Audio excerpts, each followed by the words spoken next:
नमस्कार, एक बार फिर आप सभी का स्वागत है हमारे YouTube चैनल में। आज का हमारा टॉपिक है sexual reproduction in flowering plant. पिछली क्लासेस में, पिछले वीडियो में मैंने आप लोगों के सामने सेक्सुअल रिप्रोडक्शन, वेजिटेटिव रिप्रोडक्शन के बारे में डिस्कस किया। उसका वीडियो आपके सामने रखा। नेक्स्ट आज आपका नया टॉपिक है sexual reproduction in flowering plant. जैसा मैंने पिछली क्लास में भी बताया था, यहाँ भी थोड़ा बता देते हैं आप सभी लोगों को एक बार फिर से सस्टेनर से इसके ऊपर डिस्कस करेंगे। जैसे सेक्सुअल रिप्रोडक्शन में मैंने आपको बताया था कि ये ऐसा रिप्रोडक्शन है जिसमें नर तथा मादा युग्मक का होना अनिवार्य है, यानी मेल गेमीट और फीमेल गेमीट का होना आवश्यक है। मेल गेमीट और फीमेल गेमीट पहले बनने चाहिए, यानी मेल एंड फीमेल दोनों गेमीट होने चाहिए और दोनों गेमीट आपस में फर्टिलाइज करते हैं। जब मेल और फीमेल गेमीट का फ्यूजन होता है, फर्टिलाइजेशन कहते हैं उसे।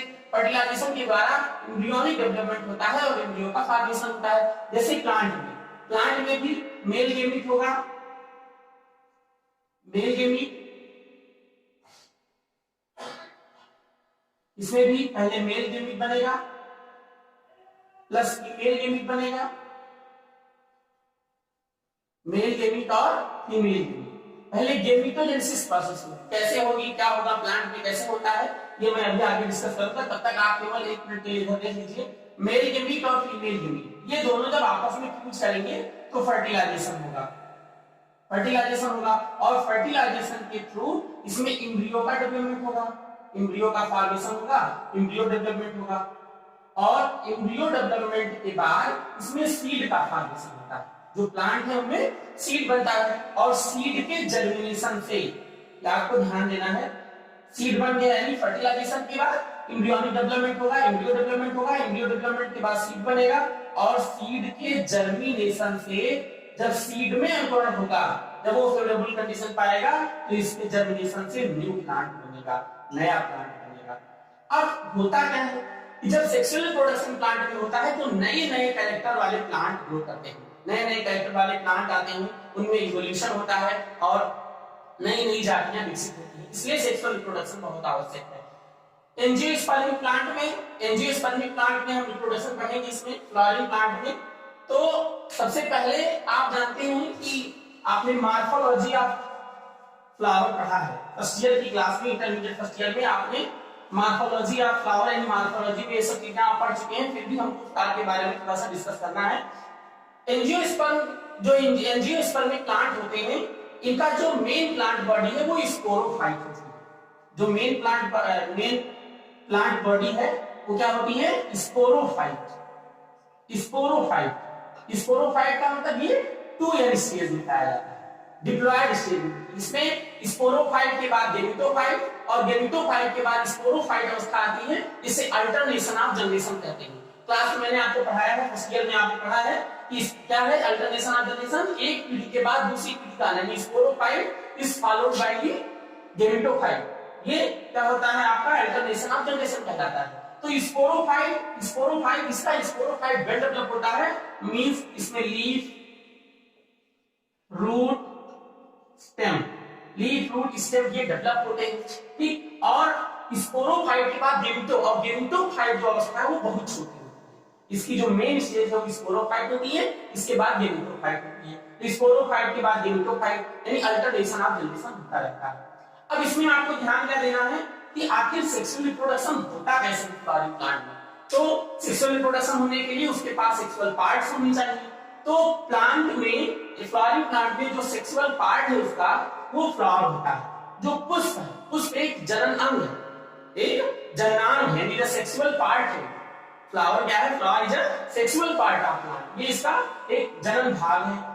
अब इसमें फ्लावर में अब जनरल देख लीजिए, इसके बाद में आपको पढ़ना है कि इसमें मेल गेमीट कहां बनता है, फीमेल गेमीट कहां बनता है, ये सारी चीजें होती हैं। एक प्रोसेस में आपको हम बता दे रहे हैं, इसमें भी सबसे पहले गेमीटोजेनेसिस होगी। गेमीटोजेनेसिस के द्वारा मेल गेमीट और फीमेल गेमीट का, इसमें मेल गेमीट को हम क्या कहते हैं,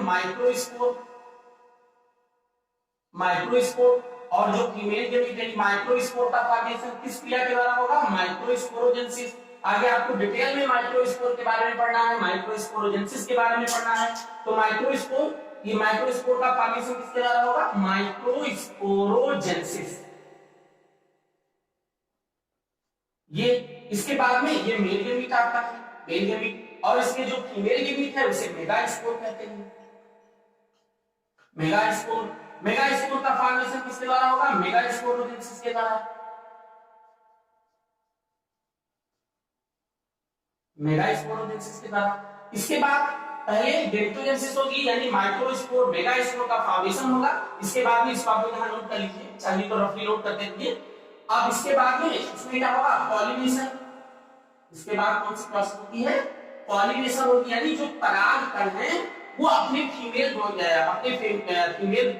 बॉडी के पास पहुंचेंगे पॉलिनेशन के द्वारा। यानी परागकण क्या होता है, यहाँ पर परागकण जनरली यहाँ पे एंथर के पास बंद होते हैं और ये स्टिग्मा तक पहुंचते हैं। तो जो पॉलन ग्रेन है उनका स्टिग्मा तक पहुंचना पॉलिनेशन कहलाता है। तो ये सेल्फ पॉलिनेशन, क्रॉस पॉलिनेशन, ये सब नेक्स्ट अभी अगले टॉपिक में पढ़ाएंगे। तब तक आप इसको देखिए। पॉलिनेशन, पॉलिनेशन के बाद में फर्टिलाइजेशन, फर्टिलाइजेशन, और फर्टिलाइजेशन के बाद एम्ब्रियोजेनी। फर्टिलाइजेशन के बाद में क्या होगी? एम्ब्रियोजेनी होगी, और एम्ब्रियोजेनी के द्वारा सीड का फॉर्मेशन होगा और सीड के जर्मिनेशन से नया प्लांट बनेगा। तो ये आप लोग चाहिए तो नोट कर लीजिए। और ये फ्लावर, ये आपको ध्यान देना है। मॉर्फोलॉजी ऑफ फ्लावरिंग प्लांट में आप इसको पढ़ रखा है, फिर भी अब ये पुष्प में क्या होता है? इसके मेन पार्ट कौन कौन से होते हैं? ये जो फर्स्ट रोल है ये स्टाफ होता है जिसके द्वारा ये जुड़ा होता है पेप्सिल, इसे थैलमस कहते हैं। थैलमस, इसमें जो फर्स्ट रोल है उसे सेपल, इसके बाद में पेटल, यानी ये सेपल है, ये पेटल है। इसके बाद में क्या होता है? अब हमको इसके मेन रिप्रोडक्टिव पार्ट पे ध्यान देना, क्योंकि ये जो सेपल पेटल है ये सब रिप्रोडक्शन में पार्टिसिपेट नहीं करते, ये सब रिप्रोडक्शन में पार्टिसिपेट नहीं करते हैं। रिप्रोडक्शन में अब इसमें क्या होता है कि ये जो फीमेल पार्ट है, इस पार्ट में मेल और फीमेल दोनों पार्ट है। जैसे ये ओवरी है, ये स्टाइल है, ये स्टिग्मा है। तो स्टिग्मा, स्टाइल, ओवरी ये किसके पार्ट है? गाइनोसियम के, इसके पार्ट है गाइनोसियम। अब गाइनोसियम क्या है? Female reproductive part. इसका जो फीमेल रिप्रोडक्टिव पार्ट है वो किसकी से मिलकर बना है? स्टिग्मा, स्टाइल और ओवरी। यानी ये गाइनोसियम क्या है? फीमेल रिप्रोडक्टिव पार्ट है, फीमेल रिप्रोडक्टिव पार्ट। ये female reproductive part, female reproductive part का क्या नाम है? गाइनोसियम। ठीक, अब इसमें क्या है? ये एंथर और फिलामेंट है। ये क्या बनाता है? एंड्रोसियम। क्या बनाता है ये?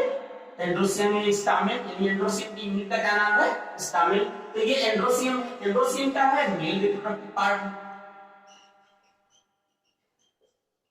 Male reproductive part. तो ये आपका फ्लावर है, यानी हमको रिप्रोडक्शन में मेन इससे मतलब है गाइनोसियम और एंड्रोसियम से। गाइनोसियम क्या है? फीमेल रिप्रोडक्टिव पार्ट है, इसके अंदर क्या होगा? मेगास्पोरोजेनेसिस होगी, मेगास्पोर का फॉर्मेशन होगा, और एंड्रोसियम में माइक्रोस्पोर का फॉर्मेशन होगा, यानी माइक्रोस्पोरोजेनेसिस होगी। तो किस प्रकार से माइक्रोस्पोरोजेनेसिस होती है, कैसे मेगास्पोरोजेनेसिस होती है, किस प्रकार से पॉलिनेशन होता है, फिर कैसे फर्टिलाइजेशन होता है, किस प्रकार से सीड का फॉर्मेशन होता है, ये सब डिटेल में इस चैप्टर में पढ़ेंगे। तो आज के लिए इतना ही। तब तक आप सभी लोग इसका इंट्रोडक्शन पढ़ लीजिए, थोड़ा बहुत फ्लावर के बारे में पढ़ लीजिए, फर्स्ट ईयर से पढ़ लीजिए। इसके बाद में नेक्स्ट वीडियो डालेंगे। नेक्स्ट वीडियो आपका जो होगा वो माइक्रोस्पोर, माइक्रोस्पोरोजेनेसिस, माइक्रोस्पोर का स्ट्रक्चर, यानी माइक्रोस्पोर कैसे बना होता है, उसके बनने की प्रोसेस कैसे होती है, फिर माइक्रोस्पोरोजेनेसिस कैसे होती है, इन सब चीजों के बारे में डिस्कस करेंगे। आप सभी लोगों से एक रिक्वेस्ट है कि आप हमारे चैनल को सब्सक्राइब करिए, शेयर करिए और लाइक करिए, ताकि ये वीडियो सभी तक पहुंचता रहे और हम नए नए वीडियो आपको उपलब्ध कराते रहें। धन्यवाद।